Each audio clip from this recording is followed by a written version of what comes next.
joined now by Joan Walsh, national affairs correspondent for The Nation. Good evening. Thanks for being here, Joan.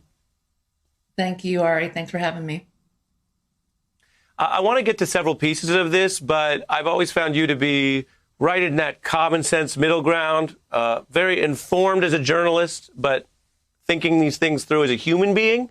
And so I call on you with that first point, your analysis of the dueling narratives here. There is good news. It is going well. But the CDC director, we ignore her warnings at our peril. I was very moved watching that today. And it also made me, resolve to be more careful. I think it's important that we have both. I think it's really important that we can see a timeline that many people, most people will be vaccinated fairly soon. This is nothing like what we thought in January or even as late as February.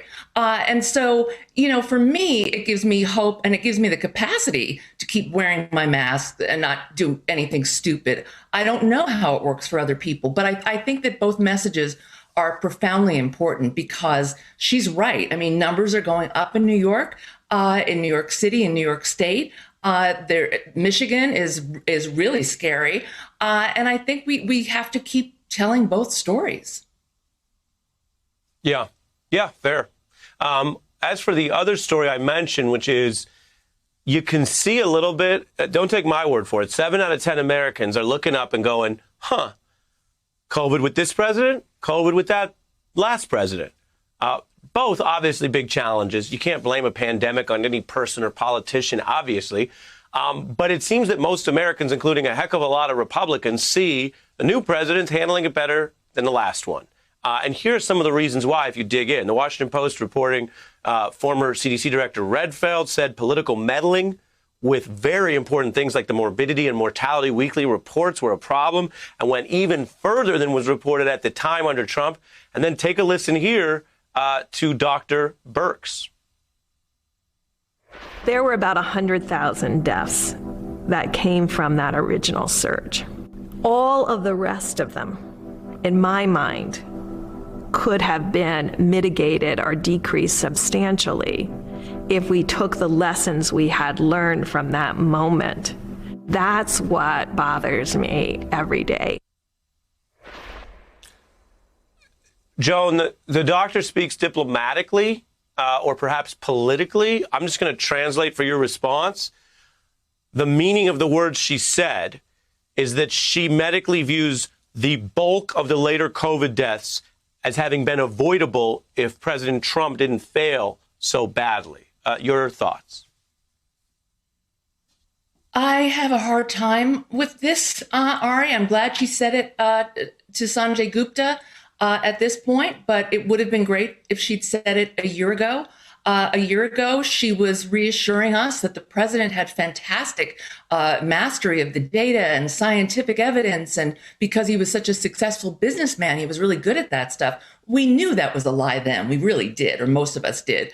But it was an incredible lie.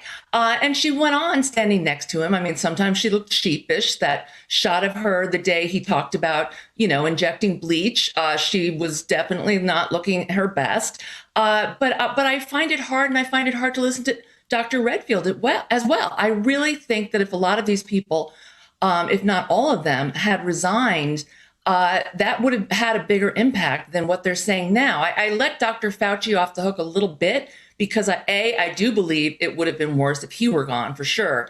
And B, he was being more honest with us. He was risking his hide to tell us the truth as best he could, far better, far more accurately than anybody else. But I watched the Sanjay Gupta series of interviews with mounting rage, to be honest with you, because these people knew what was going on and they didn't tell us. Yeah, well, I'm sure you're not the only one who watched it with, as you put it, rage, Joan, because as you say, those people were in the room. They're now admitting they knew better then when the lives were on the line, Joan. Right. These are not poor people. These are not people hanging by a thread who couldn't afford to be unemployed for a while. They probably could have gotten a book deal. There were lots of things they could have gone and done. They've gone off and done things. It was really cowardice for most of them, to be honest. And and I think that it should be called that. Facts. Well, if I'm not mistaken, and what do I know? But if I'm not mistaken, you just did call it cowardice on TV. I think I did. You're right. There you did. So you did. So it's on the record at the very least. Joan, always good to see you and to have you on the beat. Hey, I'm Ari Melber from MSNBC. You can see more of our videos right here, or better yet, subscribe to our YouTube channel below. You could have been anywhere in the world, but you're here with us, and we appreciate that.